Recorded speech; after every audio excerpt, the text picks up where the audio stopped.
Selamat pagi teman-teman semuanya. Selamat pagi. Selamat pagi. Oke, kali ini kita akan diskusi kelompok ya tentang obligasi. Ini ada anggota-anggota kita. Yang pertama ada Putri Dian, NIM 16, Dewi Rahma, NIM 27, Feiza, NIM 45, Akvin, NIM 69, Muhammad Erizal, NIM 76, Irninda, NIM 77, Walid, NIM 84, Fabiola, NIM 89. Oke, next Mbak.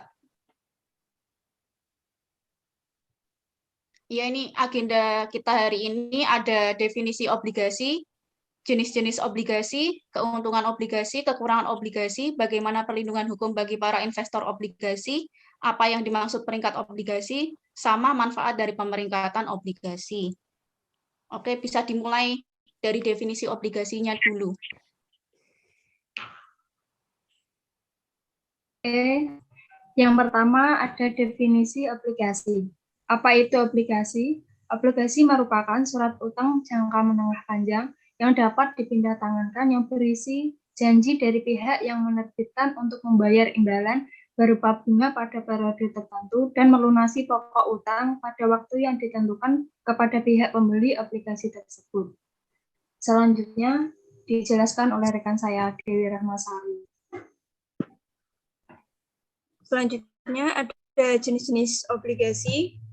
Di sini tertera ada 2 jenis obligasi. Yang pertama, obligasi secara umum diketahui. Yang kedua, obligasi berdasarkan aspek bunganya. Obligasi yang secara umum diketahui ada 1, obligasi pemerintah. Sesuai namanya, obligasi pemerintah adalah jenis obligasi yang diterbitkan oleh pemerintah. Di Indonesia, obligasi jenis ini pertama kali diterbitkan pada Agustus 2006. Nah, obligasi pemerintah Indonesia sendiri terbagi menjadi beberapa jenis. Di antaranya ada ORI atau obligasi negara retail Indonesia, suku retail, saving bond retail atau SBR, dan suku negara tabungan atau ST. Kedua ada korporasi. Bedanya dengan obligasi pemerintahan, obligasi korporasi atau corporate bond adalah jenis obligasi yang diterbitkan perusahaan tertentu. Nah, yang ketiga ada retail. Untuk obligasi retail adalah jenis surat utang yang mempunyai nilai nominal kecil, yakni misalnya 1 juta. Obligasi retail atau retail bond umumnya diterbitkan oleh pemerintah, tetapi korporasi juga bisa menerbitkannya. Selanjutnya, yang berdasarkan aspek bunga akan dijelaskan oleh Walid Alvin. Selanjutnya, obligasi bunga, obligasi kupon atau interest bearing bond adalah surat utang yang memberikan bunga atau kupon secara berkala kepada investornya. Biasanya setiap kupon ini mewakili nominal tertentu sesuai kesepakatan antara penerbit obligasi dengan investor.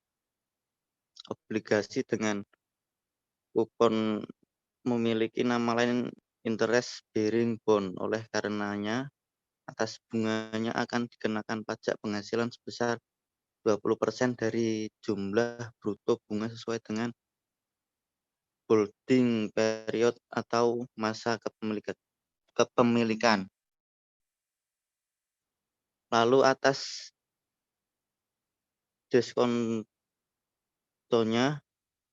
akan dikenakan pajak penghasilan pula sebesar 20% dari selisih lebih harga jual ketika transaksi atau nilai nominal pada saat jatuh tempo di atas harga perolehan tidak termasuk akurat interest atau bunga berjalan.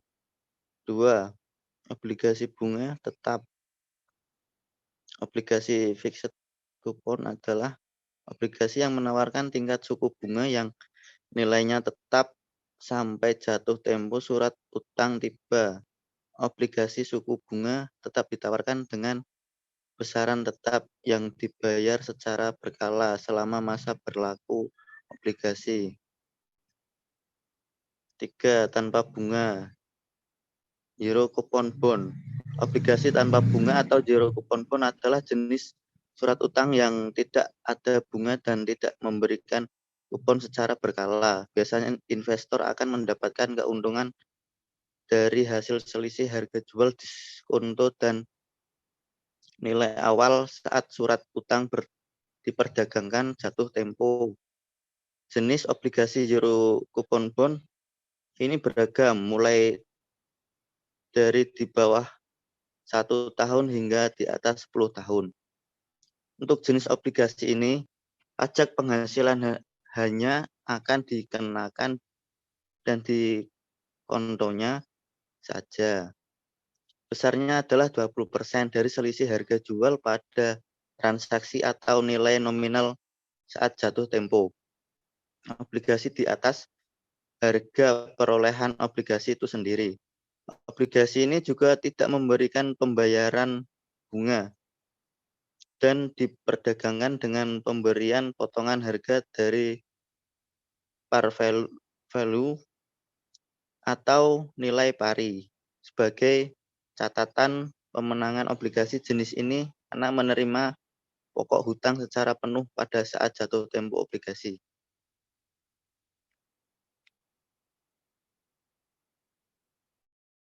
Selanjutnya, bisa diteruskan.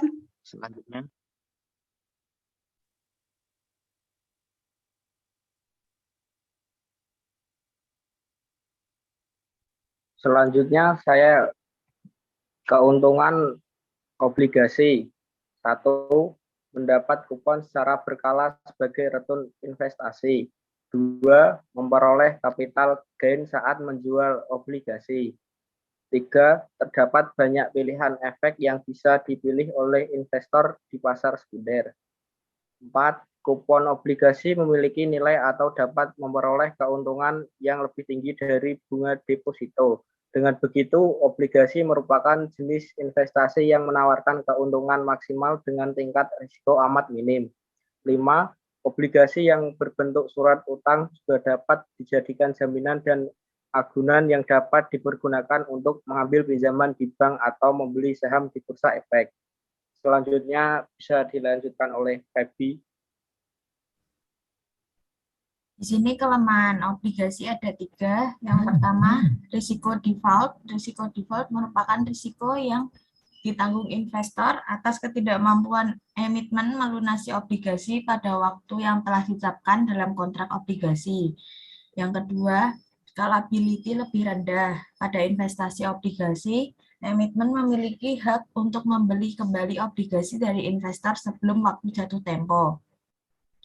Emitmen yang membeli kembali obligasi biasanya terjadi apabila tingkat suku bunga deposito menurun sehingga harga obligasi akan naik.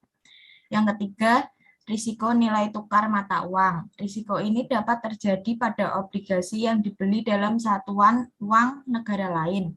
Contoh, dolar AS, jika investor membeli obligasi pada satuan dolar AS, maka kupon yang diterima juga dalam bentuk dolar AS. Apabila kondisi ekonomi semakin menguatkan nilai rupiah, maka kupon yang akan diterima akan semakin kecil dalam bentuk rupiah. Selanjutnya bisa dilanjutkan oleh Irminda. Selanjutnya, saya akan menjelaskan tentang perlindungan hukum bagi investor obligasi. Untuk perlindungan hukum bagi para investor sendiri ada 3, yaitu berdasarkan undang-undang, yang kedua melalui peraturan BAPEPAM, dan yang ketiga melalui peraturan OJK.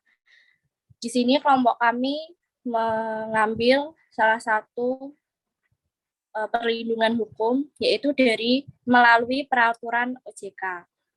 Perlindungan hukum terhadap investor obligasi di pasar modal Indonesia yang dilakukan oleh Otoritas Jasa Keuangan selaku lembaga yang memiliki hak untuk hal mengawasi dan juga memiliki kewenangan yang telah diberikan oleh pemerintah serta melakukan pengawasan kegiatan di pasar modal dan dalam upayanya untuk memberikan perlindungan hukum kepada pemodal.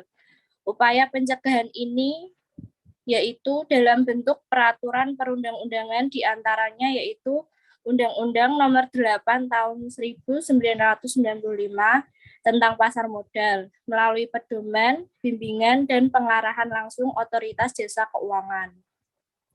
Melakukannya dengan dua cara, yaitu dengan dua metode, perlindungan hukum secara preventif dan perlindungan hukum secara represif. Perlindungan hukum bersifat preventif ditunjukkan dari ketentuan-ketentuan yang mengharuskan pembinaan, edukasi, serta pengawasan dari otoritas bursa dan pengawas. Sedangkan perlindungan hukum bersifat represif, adanya penerapan sanksi berupa sanksi administratif sebagai ultimum bagi para pihak yang melanggar aturan hukum dalam regulasi pasar modal. Lembaga yang berwenang untuk melakukan ini adalah OJK. Undang-undang OJK ini mempunyai fungsi, tugas, dan wewenang dalam hal pengaturan, pengawasan, pemeriksaan, dan penyidikan dalam sektor jasa keuangan. Hal ini diatur di dalam pasal 1, angka 1 Undang-Undang OJK. Dan ketika terjadi default atau gagal bayar atau bisa disebut wan prestasi juga, peraturan OJK berwenang mengadakan pemeriksaan dan penyidikan terhadap setiap pihak yang terkait dengan penerbitan obligasi dan pelaksanaan usaha emiten atau pihak-pihak lainnya yang dicurigai berpotensi besar sebagai penyebab utama terjadinya kondisi gagal bayar atas pinjaman atau hutang pokok dan bunga obligasi tersebut. Sekian dari saya, selanjutnya.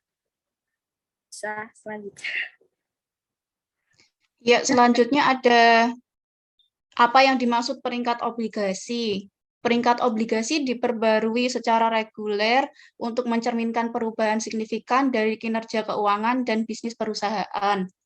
Perubahan peringkat memiliki pengaruh signifikan pada aktivitas investasi, pendanaan masa depan, perusahaan, serta profil risiko dan kinerja masa depannya. Rating ini bisa berubah, ditunda maupun ditarik kembali sebagai akibat dari perubahan kapasitas pembayaran hutang perusahaan. Dengan demikian, peringkat obligasi dapat disimpulkan sebagai sebuah pernyataan tentang keadaan penghutang dan kemungkinan apa yang bisa dan akan dilakukan sehubungan dengan hutang yang dimiliki. Dapat dikatakan bahwa peringkat mencoba mengukur risiko kegagalan, yaitu peluang emiten atau peminjam akan mengalami kondisi tidak mampu memenuhi kewajiban keuangan. Peringkat obligasi perusahaan memberikan petunjuk bagi investor tentang kualitas investasi obligasi yang mereka minati. Selanjutnya, manfaat dari peringkat obligasi. Baik, dari manfaat umum dari proses pemeringkatan obligasi, yaitu pertama, sistem informasi keterbukaan pasar yang transparan yang menyangkut berbagai produk obligasi akan menciptakan pasar obligasi yang sehat dan transparan juga. Efisiensi biaya hasil peringkat obligasi yang bagus biasanya memberikan keuntungan, yaitu menghindari kewajiban persyaratan keuangan yang biasanya memberatkan perusahaan, serta menyediakan sinking fund dan jaminan aset. Menentukan besarnya coupon rate, semakin bagus peringkatnya, cenderung semakin rendah nilai coupon rate dan sebaliknya. Memberikan informasi yang objektif dan independen menyangkut kemampuan pembayaran hutang, tingkat risiko investasi yang mungkin timbul, serta jenis dan tingkatan hutang tersebut. Mampu menggambarkan kondisi pasar obligasi dan kondisi ekonomi pada umumnya.